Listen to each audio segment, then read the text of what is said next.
నమస్తే, welcome to question are. నేను Shivani. So ఇప్పుడు అందరి దృష్టి కూడా కేంద్ర కేబినెట్ మీద ఉందని చెప్పొచ్చు. అయితే కేంద్ర కేబినెట్ కి సంబంధించి అందరూ ఇప్పుడు చర్చించుకుంటున్నారు. త్వరలోనే కేంద్ర కేబినెట్ కి సంబంధించి మార్పు చేర్పులు ఉండబోతున్నట్టుగా కూడా ప్రచారం జరుగుతుంది. అయితే ఈసారి ఒకవేళ మార్పు చేర్పులు జరిగితే గనక ఎవరికి అవకాశం దక్కుతుంది, ఎవరిని సైడ్ ట్రాక్ చేస్తారు, ఎవరిని మెయిన్ స్ట్రీమ్ లోకి తీసుకుంటారు, దట్ మీన్స్ ఎవరిని క్యాబినెట్ లోకి తీసుకుంటారనేది మాత్రం ఇప్పుడు చాలా ఇంట్రెస్టింగ్ టాపిక్ అని చెప్పొచ్చు. సో కొత్తగా ఎంపికైన కొత్తగా నియమైన నితిన్ నవీన్ ఇప్పుడు బీజేపీ పార్టీని ఏ విధంగా ముందుకు తీసుకెళ్తారా అనే దాని గురించి కూడా అందరు చర్చించుకుంటున్నారు. 2028లో కూడా వచ్చే ఎన్నికలకు సంబంధించి కూడా ఇప్పటి నుంచే అన్ని ప్రచారాలు అన్ని స్ట్రాటజీతో ముందుకు వెళ్తున్నట్టుగా కనిపిస్తుంది. సో నితిన్ నవీన్ కూడా చాలా ఆచితూచిగా ఆలోచించి అడుగులు వేస్తున్నారు.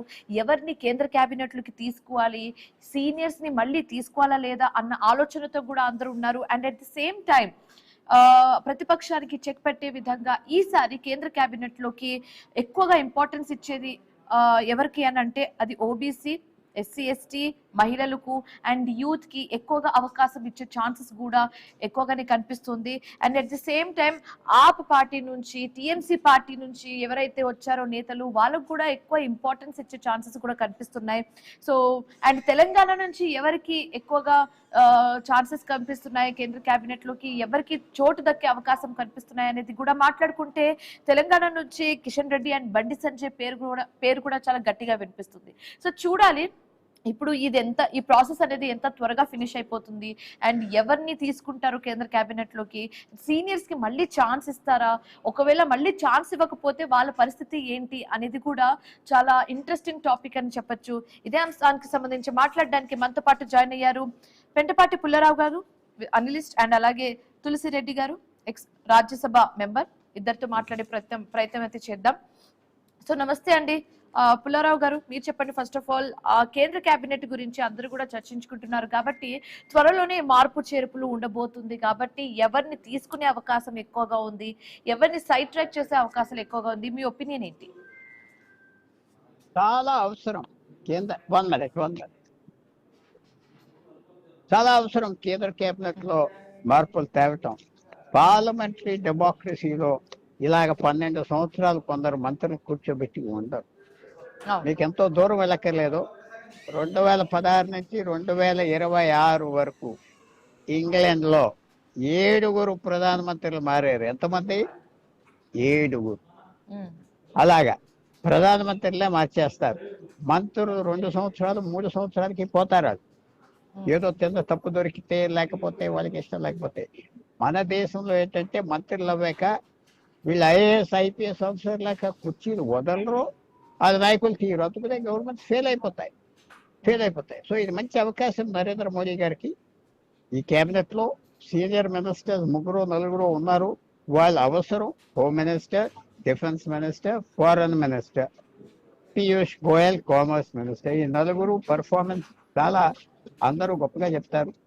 మిగతా వాళ్ళని అందరినీ తీసేసిన, అక్కడెక్కడ తీసిన నరేంద్ర మోడీకి మంచిది.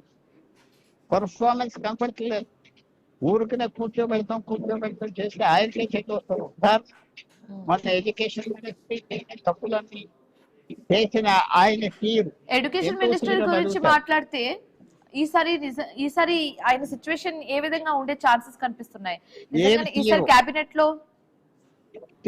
ఆయన తీరు ఎందుకంటే తీస్తే మేము వీక్ అయిపోయాం అనుకుని ప్రధానమంత్రి తీరు. అలాగే అందరు ప్రధానమంత్రులు ఇందిరాగాంధీ టైంలో కూడా తీస్తే ఎవరినైనా కరప్ట్ మినిస్టర్ నేను వీక్ అయిపోయాను అంటారని పక్కన వాళ్ళు చెప్తారు. నెహ్రూ గారి టైంలో వీకే కృష్ణ మేనన్ అని డిఫెన్స్ మినిస్టర్ ఉండేవాడు.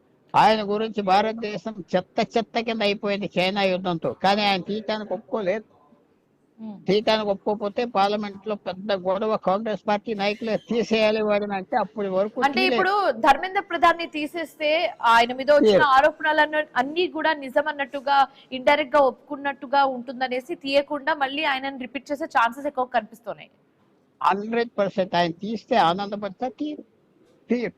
ఎందుకంటే ఎప్పుడైతే తర్వాత కొంతమంది మంత్రులు తీయాలి, పర్ఫార్మెన్స్ లేదు. పెట్రోలియం మినిస్టర్ 0, టీవీ స్టేషన్ లోనే కూర్చొని ఇంటర్వ్యూలు వస్తూ ఉంటారు. కానీ ఆయన తీరు, ఎందుకంటే పెట్రోలియం ప్రైవేట్ కంపెనీస్ కి ఆయన అంటే మంచి ఇష్టం. తీరు చెప్తున్నా. కానీ అదే బ్యాడ్ వస్తుంది గవర్నమెంట్కి. చాలా ప్రైమ్ మినిస్టర్ అనే వ్యక్తి, ముఖ్యమంత్రి అనే వ్యక్తి మంత్రుల్ని తీసేయాలి పర్ఫార్మెన్స్ లేకపోతే. అది తీరు కాబట్టి ప్రభుత్వాలన్నీ ఓడిపోతాయి. ఆ ఉన్న వాళ్ళు చుట్టూరు అది మనం ఎదురు చూసేటప్పుడు నరేంద్ర మోడీ గారు తప్పకుండా తీస్తారు. ఎందుకంటే ఆయనకి రాబోయే ఉత్తరప్రదేశ్ ఎలక్షన్స్, అలాగే తెలంగాణ, అలాగే కర్ణాటక సదర్న్ చాలా స్టేట్ ముఖ్యం. ఎలక్షన్స్ చాలా ఇంపార్టెంట్. సో అక్కడ ఫోకస్ ఇస్తారా ఇవ్వడా అది చూడాలి. Okay okay. సో తులసిరెడ్డి గారు నమస్తే అండి. ఇప్పుడు మనం క్యాబినెట్ గురించి మాట్లాడితే ఈసారి ఎక్కువగా ఓబీసీ, ఎస్సీ, ఎస్టీ, మహిళలు, యూత్ కి ఎక్కువగా ఛాన్స్ దొరికే అవకాశం ఉందని కూడా చర్చల్లో మనం వింటున్నాము. సో ఒకవేళ వాళ్ళకి ఎక్కువ అవకాశం ఇస్తే నితిన్ నబీన్ ఆధ్వర్యంలో బీజేపీ పార్టీని ఏ విధంగా ముందుకు తీసుకెళ్లే ఆలోచనతో వాళ్ళు ఉన్నారు అని అనుకోవచ్చు మనం. ఓవరాల్ గా 81 మందిని కేంద్ర మంత్రివర్గంలో ఉండొచ్చు, పిఎంతో సహా 81 మంది. కాబట్టి టోటల్ సభ్యుల్లో 15%. కాబట్టి 81కి గాను ప్రస్తుతం ఉండేది 72, ఇంక్లూడింగ్ ప్రధానమంత్రి 72. ఒక ప్రధానమంత్రి, 30 మంది క్యాబినెట్ మినిస్టర్స్, 36 మంది స్టేట్ మినిస్టర్స్, 5 మంది state ministers with independent charge.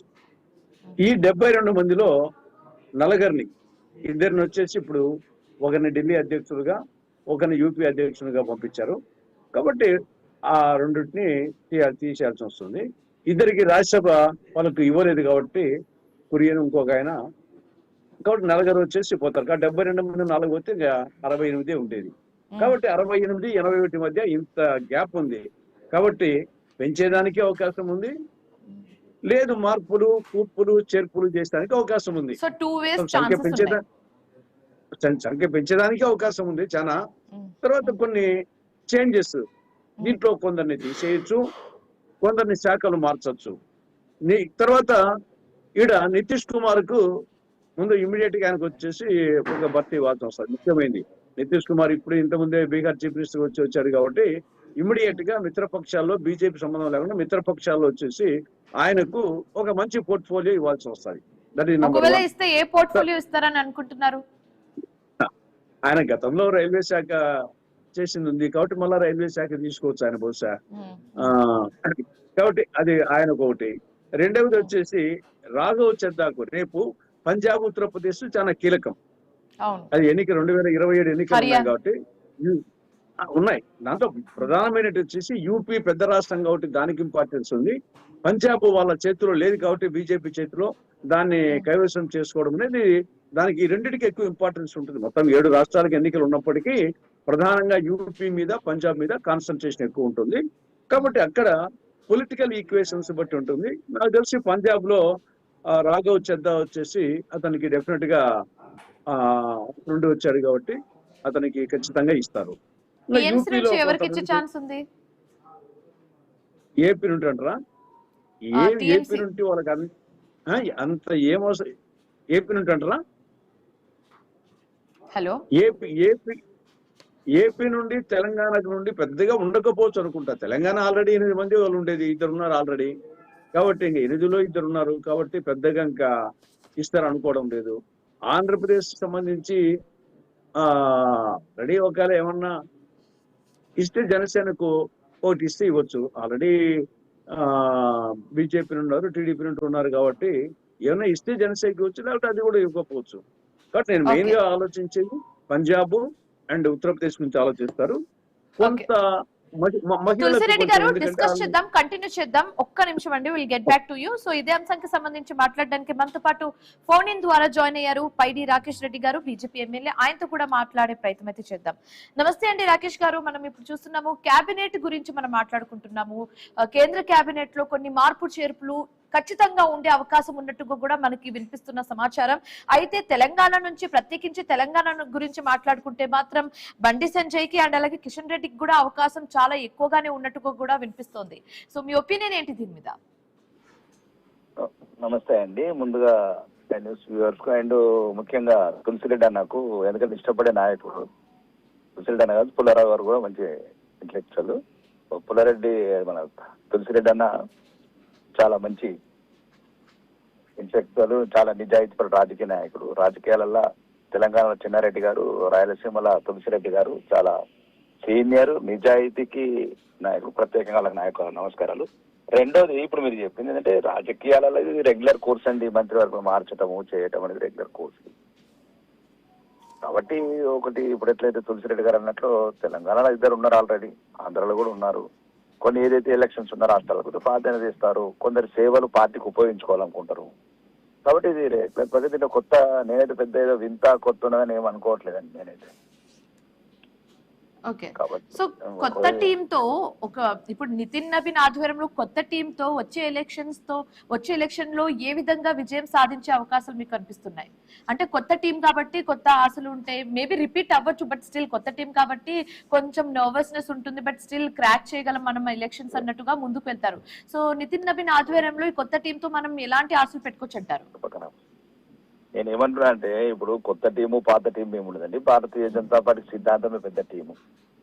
కాబట్టి ఈ రోజు ఎలక్షన్ల గురించి మార్చడం కాదు, కొన్నిసార్లు ఏంటంటే స్థానిక ఎన్నికలు, ఇప్పుడు కొన్నిసార్లు కొందరి సేవలు ఇప్పుడు పార్టీకి అవసరం ఉంటది, కొందరు పార్టీలో సేవ చేసిన వాళ్ళని కొద్దిగా ప్రభుత్వంలో తీసుకుంటారు, ఎందుకంటే వీళ్ళకి ఈ అనుభవం ఉపయోగపడుతుంది, వాళ్ళకి ఈ అనుభవం ఉపయోగపడుతుంది తప్ప ఏదైనా ఎక్కడైనా రాష్ట్రాలలో కొద్దిగా ప్రాధాన్యత ఇవ్వాల్సి వస్తుంది ఎలక్షన్స్ అప్పుడు. ఇది రొటీన్ ఒక రెగ్యులర్ పొలిటికల్ ఒక వేవ్స్ ఉంటాయి కాబట్టి పొలిటికల్ గా ఆ రకంగా నిర్ణయాలు తీసుకుంటారు ఏ పార్టీ అయినా. కొన్నిసార్లు ఆ రకం జరుగుతుంది, ఏది జరిగినా కానీ మొత్తానికి ప్రధానమంత్రి నరేంద్ర మోడీ గారు, హోమ్ మినిస్టర్ అమిత్ షా గారు ఉంటారు కాబట్టి ప్రభుత్వం ఇచ్చిన నిజాయితీగా స్కాములు లేకుండా బ్రహ్మాండంగా అభివృద్ధి పదంలో పరుగులెడుతుంది. ఓకే, సో ఇప్పుడు ఈసారి ఓబీసీలకు, ఎస్సీ ఎస్టీలకు, మహిళలకు, యూత్లకు ఎక్కువగా అవకాశం ఉన్నట్టుగా కూడా వింటున్నామండి. మీ ఒపీనియన్ ఏంటి దీని మీద? అంటే కాంగ్రెస్ 65 ఏళ్లలో మొత్తము 30-35% ఇచ్చిందండి. నరేంద్ర మోడీ గారి నాయకత్వంలో వచ్చిన తర్వాతనే సుమారు 60-70% ఇస్తున్నాము ఓబీసీలకు కావచ్చు. మిగతా ఏ రేషియో ప్రకారం అయితే భారత ప్రభుత్వం ఇంతవరకు 60 సంవత్సరాలు కాంగ్రెస్ పరిపాలన చేయని న్యాయం అంతా అన్ని వర్గాలకు చేస్తున్నాము. కాబట్టి దాన్ని తప్పక దృష్టిలో పెట్టుకుంటారు నరేంద్ర మోడీ గారు, మిగతా కేంద్ర పెద్దలు, రాజ్నాథ్ సింగ్ గారు, అంత పెద్దలు పెట్టుకుంటారు. ఒక మంచి టీం ఎప్పుడైనా సరే. మీరు ఒకసారి చూడండి, యూపీఏ ప్రభుత్వంలో 78 స్కాములు. ఈ రోజు ఒక స్కామ్ అనేది మీరు విన్నారా అసలు 2014 నుంచి? కాబట్టి స్కాములు, కుంభకోణాలు లేని, కుటుంబ పాలన లేని ఒక అభివృద్ధి పథంలో దూసుకెళ్తున్న ప్రభుత్వం నడుస్తున్నది. కాబట్టి ఇంతకన్నా మంచి టీంని తయారు చేసుకుంటారు. ఓకే, సో ఇప్పుడు ఉన్న వాళ్ళని సైడ్ ట్రాక్ చేసేసి కొత్త వాళ్ళని ఇన్ కేస్ తీసుకొస్తే ఆ నేతల పరిస్థితి ఏంటండి? ఒకవేళ అసంతృప్తి చెందితే వాళ్ళ పరిస్థితి ఏంటి? అప్పుడు స్కాటర్ అయిపోయే ఛాన్సెస్ ఎక్కువగా లేదనిపిస్తుందా? బీజేపీ అసంతృప్తి ఉన్నదండి. మాకు భారత మాతనే ముఖ్యం కాబట్టి అసంతృప్తి అనేది ఉండదు. రాయిని రాముడని మొక్కుతాము, దేశాన్ని గాఢంగా ప్రేమిస్తాము, ఈ దేశాన్ని అభివృద్ధి పథంలో ప్రపంచంలో నిలబెడుతున్నాం కాబట్టి అట్లాంటి అసంతృప్తి ఉండదు. ఎందుకంటే బీజేపీలో ఉన్న నైతిక విలువలు, దేశం పట్ల నేర్పే శిక్షణ, కాబట్టి అట్లాంటివి ఏమి ఉండయండి. అందరు కలిపి మళ్ళీ ఈ దేశాన్ని ఇంకా ఎట్లయితే వందే భారత్ అని ఎట్లా తీసుకొచ్చినామో, ఆధునిక వసతులు భారతదేశానికి ఎట్లా కల్పిస్తున్నామో, ఎగుమతులు కావచ్చు, దిగుమతులు కావచ్చు, జీడిపి కావచ్చు. ఇంకా ఇప్పుడు ఫర్ ఎగ్జాంపుల్ చిన్న ఉదాహరణ ఒకటే చెప్తాను. యూపీఏ ప్రభుత్వం 157,000 కోట్ల ఇన్ఫ్రాస్ట్రక్చర్, ఈరోజు 43 లక్షల కోట్లు. కాబట్టి దేశాన్ని ఒక ఆధునిక భారతం చేస్తున్నాం. కాబట్టి రానున్న రోజుల్లో కూడా ఎట్లయితే వందే భారత్ దేశమంతా బుల్లెట్ ట్రైన్లు కావచ్చు, యువతకు ఉద్యోగాలు కావచ్చు, ప్రైవేట్ రంగాలు అన్ని రకాలుగా, పేదలకు ఏదైతే ఇప్పుడు ఉచిత రేషన్ కావచ్చు, ఉజ్వల గ్యాస్ కనెక్షన్స్ కావచ్చు, పేదవాళ్ళని, మధ్యతరగతి వాళ్ళని, దేశాన్ని ఒక ప్రపంచంలోనే మొదటి స్థానం నిలపడానికి ప్రయత్నం చేస్తాం. రాకేష్ గారు, ఇప్పుడు బండి సంజయ్ పేరు చాలా ప్రముఖంగా వినిపిస్తుందండి. బండి సంజయ్ పేరు కానివచ్చు, పురంధేశ్వరి పేరు కానివచ్చు, వీళ్ళ పేరు కూడా చాలా ప్రముఖంగా వినిపిస్తుంది. ఈసారి కేబినెట్ లో అవకాశం దక్కబోతుంది అన్నట్టుగా మీ ఒపీనియన్ ఏంటి? ఇస్తే ప్రమోషన్ ఇస్తారు, ఇస్తే పురంధేశ్వరికి ఇస్తారు. వాళ్ళ కొన్ని ఈక్వేషన్స్ అక్కడ ఉన్న రాష్ట్రంలో దాని పార్టీని బలపరచడానికి ఉపయోగపడుతుంది అనుకున్నప్పుడు తీసుకుంటారు ఆ నిర్ణయాలు. వాళ్ళకి రావాలని కోరుకుంటున్నాను. ఏదైనా సరే తెలుగువాడుగా ఆంధ్రప్రదేశ్ లో ఎన్ని బెర్తులు వస్తా, ఎంతమంది మంత్రివర్గంలో వస్తే, ఎంత మంచి అవకాశాలు వస్తే అంత సంతోషపడతాను. తెలంగాణలో కూడా మా వాళ్ళకి ఎవరికి వచ్చినా సంతోషపడతాను. ఎందుకంటే మొత్తానికంత ముందు తెలుగు వాడినే కాదు నేను, ఓవరాల్ తెలుగు వాడినే కాబట్టి భారతీయం కాబట్టి తెలుగు రాష్ట్రాలలో ఎవరికి ఛాన్స్ వచ్చినా సంతోషపడతాం, గర్వపడతాం. Okay, thank you so much Rakesh Reddy గారు జాయిన్ అయినందుకు అండ్ మీ ఒపీనియన్స్ ని మాతో షేర్ చేసుకున్నందుకు. థ్యాంక్ యూ అండి. సో తులసిరెడ్డి గారు చెప్పండి, ఇందాక మీ గురించి పొగడం జరిగింది, మీ గురించి చెప్పడం కూడా జరిగింది. How do you feel about it? And ఏంటి కొత్త క్యాబినెట్ ఒకవేళ నిజంగానే నితిన్ నబీన్ ఆధ్వర్యంలో ఒకవేళ కొత్త టీం అనేది ఏర్పాటు అయితే ఆల్రెడీ అవుతుంది, బట్ స్టిల్ కొత్త వాళ్ళతోటి నితిన్ నబీన్ ఏ విధంగా ముందుకెళ్లే అవకాశం మీకు కనిపిస్తుంది? వీళ్ళు నిజంగానే ఎలక్షన్స్ ని క్రాక్ చేస్తారా? ఎందుకంటే ఇప్పుడు సదర్న్ స్టేట్స్ నుంచి కూడా చాలా ఈజీగా నేతలకి ఛాన్స్ దక్కే అవకాశం ఉంది. ఎందుకంటే సదర్న్ స్టేట్స్ లో కూడా బీజేపీ ఎలక్షన్స్ క్రాక్ చేయాలి కాబట్టి సదర్న్ స్టేట్స్ మీద కూడా ఎక్కువగా ఫోకస్ పెట్టినట్టుగా కనిపిస్తుంది. సో మీ ఒపీనియన్ ఏంటి దీని మీద? ఇక్కడ అధికారంలో ఉన్న పార్టీకి అటు ప్రభుత్వము ఇటు పార్టీ రెండు ఉంటాయి. అధికారంలో లేనప్పుడు కార్యవర్గానికి ఎక్కువ ప్రాముఖ్యత ఉంటుంది, అధికారంలో ఉన్నప్పుడు కార్యవర్గానికి పెద్ద ప్రాముఖ్యత ఉండదు. ఇప్పుడు ఎరికే నితిన్ నబీన్ కానీ జాతీయ అధ్యక్షుడు కావచ్చు, అదే అధికారంలో లేకుండా ఉంటే ఆ కథ వేరుగా ఉంటుంది. అధికారంలో ఉండే పార్టీ కాబట్టి ఎంతసేపు నరేంద్ర మోడీ అమిత్ షా చుట్టూ పరిభ్రమిస్తూ ఉంటుంది పార్టీ గాని ప్రభుత్వం గాని. కాబట్టి ఈడ నితిన్ నబీన్ ఆయన యొక్క టీము అంత పెద్దగా అంత ఆ స్థాయిలో ఉండదని నా అభిప్రాయం. ఏముంటారు వచ్చేసి ఇప్పుడు వాళ్ళ పార్టీ పరంగా తీసుకుంటే జాతీయ కార్యవర్గంలో 90 మంది ఉంటారు రెగ్యులర్ గా, గరిష్టంగా 120 మందిని పెట్టుకోవచ్చు. 90 మంది, తర్వాత 50 మంది ప్రత్యేక ఆహ్వానితులు, 170 మంది శాశ్వత ఆహ్వానితులు. ఇవి కాక మళ్ళా మోర్చాలు, కిసాన్ మోర్చా, మహిళా మోర్చా, యువ Morcha, OBC, SC, ST, minority. కాబట్టి చాలా పెద్ద ఉంటుంది. కాబట్టి అందరినీ అకామిడేట్ చేయొచ్చు, దాంట్లో ఏమి ఇబ్బంది లేదు. మళ్ళీ క్యాబినెట్ చెప్పింది 81 మంది. సో పుల్లారావు గారు, ఫైనల్ గా మీరు చెప్పండి, ఇప్పుడు ఉన్న సిట్టింగ్ నేతల గురించి ఒకవేళ మాట్లాడితే, ప్రెసెంట్ నేతల గురించి, సీనియర్ నేతల గురించి మాట్లాడితే, ఒకవేళ వాళ్ళని సైడ్ ట్రాక్ చేసేసి కొత్త ఫేసెస్ ని తీసుకుంటే అప్పుడు వాళ్ళ ఒకవేళ అసంతృప్తి చెందితే ఈ స్కాటర్ అయ్యే ఛాన్సెస్ ఎక్కువగా కనిపిస్తుందా? లేకపోతే యాజ్ యూజువల్ గా అండర్స్టాండింగ్ వచ్చేసి అందరూ ఒకే అండర్స్టాండింగ్ వచ్చేసి చాలా సాఫీగా నడిచే అవకాశాలు ఎక్కువగా కనిపిస్తుందా? ఇప్పుడు 5-6 తప్ప మంత్రులు అయిన వాళ్ళు చాలా అదృష్టవంతులు. అనుకోలేదా జీవితాల్లో వాళ్ళు మంత్రులు అవ్వలేదు, వాళ్ళ పేర్లు చెప్పనా ఎంబారెస్ అవుతారు. జీవితంలో అనుకోలేదు. కొంతమంది రిటైర్డ్ ఐఏఎస్ ఐపీఎస్ ఆఫీసర్లు బయట నుంచి తీసుకొచ్చింది. ఫారెన్ మినిస్టర్ చాలా బాగా పనిచేస్తున్నాడు, ఫారెన్ సెక్రటరీగా రిటైర్ అవ్వాడు, 1 సంవత్సరం ప్రైవేట్ సెక్టర్ లో పనిచేశాడు. సుష్మా స్వరాజ్ చచ్చిపోయింది, తీసుకొచ్చి ఈయన పెట్టారు. జీవితంలో అనుకోలేదు ఈయన ఫారెన్ మినిస్టర్ అవుతాడు. బాగా చేస్తున్నాడు, ఎవరు బాధపడరు. ఎవరిని తీసేసినా దేశంలో ఎవరు ఇండిస్పెన్సబుల్ లేరు. ఎవరు మీరు జ్ఞాపకం పెట్టుకోండి. ఓ మంత్రి పోతే పోతాడు, వచ్చేవాడు వస్తాడు. ఈ దేశం చాలా పెద్ద దేశం, 140 కోట్ల జనం. ఆటోమేటిక్ గా రన్ అవుతుంది మంత్రి లేకపోయినా.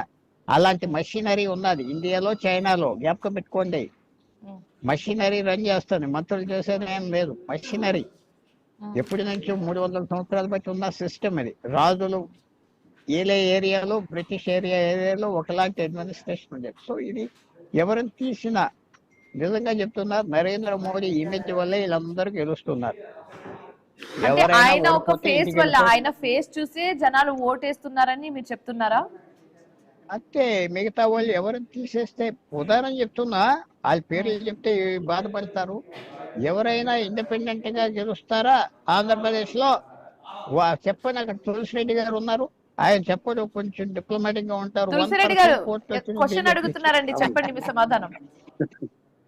అంతే, ప్రస్తుతానికి వచ్చేసి నరేంద్ర మోడీ ఫేస్ చూసే కదమ్మా వచ్చేసి ఆయా రాష్ట్రాల్లో ఆర్గనైజేషన్ పరంగా ఉంటుంది. కానీ ఓవరాల్ గా దేశవ్యాప్తంగా వచ్చేసి క్యాబినెట్ లో బీజేపీ ఓవరాల్ చూస్తే పార్టీ పరంగా, క్యాబినెట్ పరంగా తులసిరెడ్డి గారు, ఇప్పుడు మీరు అంటున్నారు, పుల్లారావు సార్ మీరు కూడా అంటున్నారు ఏంటంటే ఆయన ముఖం చూసే ఓటేస్తున్నారు జనాలని. ఓకే, ఆయన వయసు అయిపోయి ఒకవేళ ఆయన ఆ పిఎం స్థానం నుంచి దిగిపోతే నెక్స్ట్ బీజేపీ పరిస్థితి ఏంటి అని ఒక డౌట్ రేస్ అవుతుంది.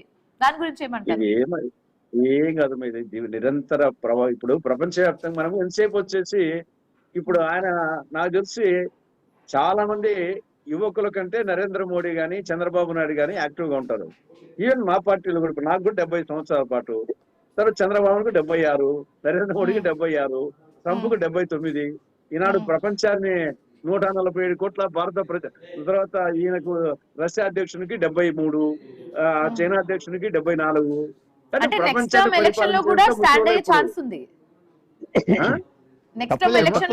పోటీ పడతారా? ఏముంది, 90 ఏళ్ళు సౌదీ అరేబియా రాజు వచ్చేసి 90 ఏళ్ళు సౌదీ అరేబియా రాజు. ప్రపంచంలో పెద్ద పెద్ద దేశాలు Okay, okay. నడుపుతుంటే ఇప్పుడు ఓకే ముసలి మాట్లాడదాం తులసి గారు మాట్లాడదాం డిబేట్ కంటిన్యూ చేద్దాం బట్ బిఫోర్ దట్ ఇప్పుడు వరకు ఉన్న హెడ్లైన్స్ ని ఒకసారి ట్రాక్ చేద్దాం. తులసిరెడ్డి గారు ఇప్పుడు చెప్పండి, ఒకవేళ ఓబీసీ యూత్ మహిళలు ఎస్సీ ఎస్టీ అంటే దళితులకు వీళ్ళకి ఎక్కువ అవకాశం ఇస్తే ఇన్ని రోజులు కాంగ్రెస్ పార్టీ చేస్తున్న ఆరోపణలకు ఇది ఒక కౌంటర్ గా అని భావించొచ్చా? అది ఏపీ ఒక నిరంతర ప్రవాహం వచ్చేసి ఇప్పుడు ఆ ఇప్పుడు 72 మందిలో ఎంతమంది పేర్లే మతలేనప్పుడు వాళ్ళు ఓబీసీనా లేదంటే ఎస్సీనా ఎస్టీనా మహిళల 72 మందిలో ఒక 5-6 పేర్లు తప్పనిచ్చేసి నరేంద్ర మోడీ, రాజ్నాథ్ సింగ్, అమిత్ షా, తర్వాత జయశంకర్, నిర్మలా సీతారామన్, నితిన్ గడ్కరీ, పీయూష్ గోయల్, తర్వాత అంత ఎంతో అశ్విని దత్తు, శివరాజ్ సింగ్ చౌహాన్, వీళ్ళ పేర్లు తప్ప మిగతా వాళ్ళ పేర్లు మనమే చెప్పలేము.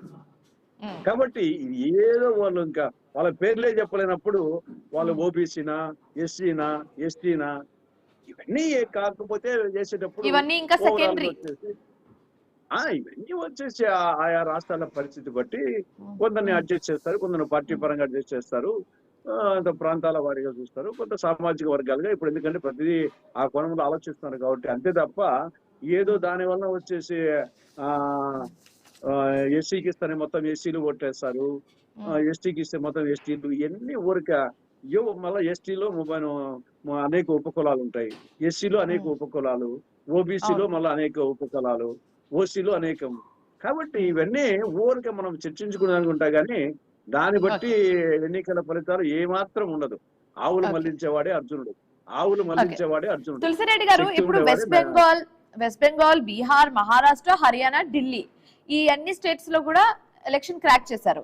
And coming to southern states Karnataka, Kerala, Tamil Nadu, తెలంగాణలో తడబడుతున్నారు. సో సదర్న్ స్టేట్స్ ని అట్రాక్ట్ చేసే విధంగా నేతలకు అవకాశం దక్కే ఛాన్సెస్ కూడా ఎక్కువగా ఉన్నట్టుగా కూడా ప్రచారం జరుగుతుంది. మరి ముఖ్యంగా నెక్స్ట్ టార్గెట్ బీజేపీది తెలంగాణ అన్నట్టుగా సాగుతున్న ప్రచారం నేపథ్యంలో ఇప్పుడు బండి సంజయ్ కి అండ్ ఏపీ నుంచి పురంధేశ్వరికి కూడా కేబినెట్ లో భర్తీ దొరికే అవకాశం కూడా ఎక్కువగా ఉన్నట్టుగా అందరూ మాట్లాడుకుంటున్నారు. మా ఏపీ నుండి పురంధరేశ్వరి గారు అన్ని విధాల అర్హత ఉంది, ఆవిడకు వచ్చేసి మహిళ మంచి నాలెడ్జ్. కాకపోతే ఏమంటే ఆల్రెడీ 2 ఉన్నారు కాబట్టి మరి ఎంతవరకు ఇస్తారో 3 ఉన్నారు, 2 టీడీపీ నుండి, ఒకరు బీజేపీ నుండి ఉన్నారు. కాబట్టి ప్రస్తుతానికి ఆంధ్రప్రదేశ్ లో ఎన్నికలు ఏం లేవు. తర్వాత ఆంధ్రప్రదేశ్ గురించి బీజేపీకి పెద్ద అవసరం లేదు, అదేదో చంద్రబాబు నాయుడు వాళ్ళు చూసుకుంటాడు. కాబట్టి బీజేపీకి వరకు వచ్చేసి వాళ్ళు ఆంధ్రప్రదేశ్ మీద అర్హతను దృష్టిలో పెట్టుకుని ఇస్తే పురంధరేశ్వరి మేడకి ఇవ్వాలా, మీరు లేకుంటే వెళ్ళలేదు. తెలంగాణలో ఉండేది 8 మంది బీజేపీ ఎంపీలు, ఆల్రెడీ 2 ఉన్నారు. కాబట్టి మళ్ళా ఇంకొకరికి ఇస్తారని నేను అనుకోవడం లే. కాకపోతే ఏమంటే ఎన్నికలు 2028లో ఉన్నాయి కాబట్టి ఆ కోణంలో కొంచెం ఆలోచించవచ్చు. మెయిన్ గా వాళ్ళు అంతవరకే. కానీ మెయిన్ గా వాళ్ళు ఆలోచించేది 2027 ఎన్నికలు జరిగే రాష్ట్రాల గురించి ఆలోచిస్తారు. ఎందుకంటే 2029కి లోక్సభ ఎన్నికలు ఇంకా దూరం ఉంది, ఈ లోపల మళ్ళా రీసఫ్లకు అవకాశం ఉంటుంది. ఇమ్మీడియట్ గా 2027 ఎన్నికలు ఉత్తరప్రదేశ్, ఉత్తరాఖండ్, గోవా, పంజాబ్, గుజరాత్, మణిపూర్, ఇంకోటి ఏదో ఉన్నట్టుంది, వాటి మీద కాన్సన్ట్రేట్ చేస్తారు. కాబట్టి ఆ కోణంలో ఆలోచించేటప్పుడు కొంత మహిళలను, కొన్ని సామాజిక వర్గాలు, తర్వాత వచ్చేసి కొంత వయసు యూత్ ను, ఇట్లా రకరకాల ఈక్వేషన్స్ చూస్తారు. కాబట్టి మొత్తం ఏదో అంతా యూత్ అని ఆ టైప్ లో అన్నీ ఉంటారు, అనుభవజ్ఞులు ఉంటారు, యూత్ ఉంటారు. Okay right, thank you so much Tulasireddy గారు మాతో జాయిన్ అయినందుకు అండ్ మీ ఒపీనియన్స్ ని మాతో షేర్ చేసుకున్నందుకు. Thank you so much Pentapati Pullarao గారు జాయిన్ అయినందుకు అండ్ మీ ఒపీనియన్స్ ని మాతో షేర్ చేసుకున్నందుకు. సో చూడాలి, కొన్ని రోజులు క్లారిటీ వస్తుంది. నితిన్ నబీ కొత్త టీం ఏ విధంగా ఉండబోతుందో, ఆ టీంలో ఎవరెవరు ఉండబోతున్నారు, ఎవరెవరిని తీసేస్తారో అండ్ తీసేసిన వాళ్ళ పరిస్థితి ఏంటి, అసంతృప్తి చెందుతారా లేకపోతే పార్టీ కోసమే ఎప్పుడులానే పనిచేస్తారా అనేది మాత్రం చూడాలి. అండ్ ఈసారి ఓబీసీ, ఎస్సీ, ఎస్టీ, యూత్, మహిళలకు ఎక్కువగా అవకాశం ఉంది. మరి ముఖ్యంగా Telangana state and Andhra Pradesh state నుంచి సదర్న్ స్టేట్స్ గురించి మాట్లాడుకుంటే మాత్రం ఈ 2 స్టేట్స్ నుంచి కూడా కేబినెట్ లో భర్తీ దొరికే అవకాశం ఎక్కువగా ఉన్నట్టుగా కూడా వినిపిస్తుంది. సో చూడాలి, మరి కొన్ని రోజులైతే ఈ న్యూ కేబినెట్, న్యూ టీమ్ కి సంబంధించి అయితే ఒక డీటెయిల్డ్ న్యూస్ అయితే మనకి బయట రాబోతుంది. కాబట్టి అప్పుడు చూడాలి, ట్రాక్ చేయాలి ఎవరెవరికి భర్తీ దొరుకుతుంది అనేది. సో మీన్ వైల్ ఇప్పుడు వరకు ఇవి ఉన్న అప్డేట్స్, మరిన్ని అప్డేట్స్ మా కొలీగ్ శ్రీజ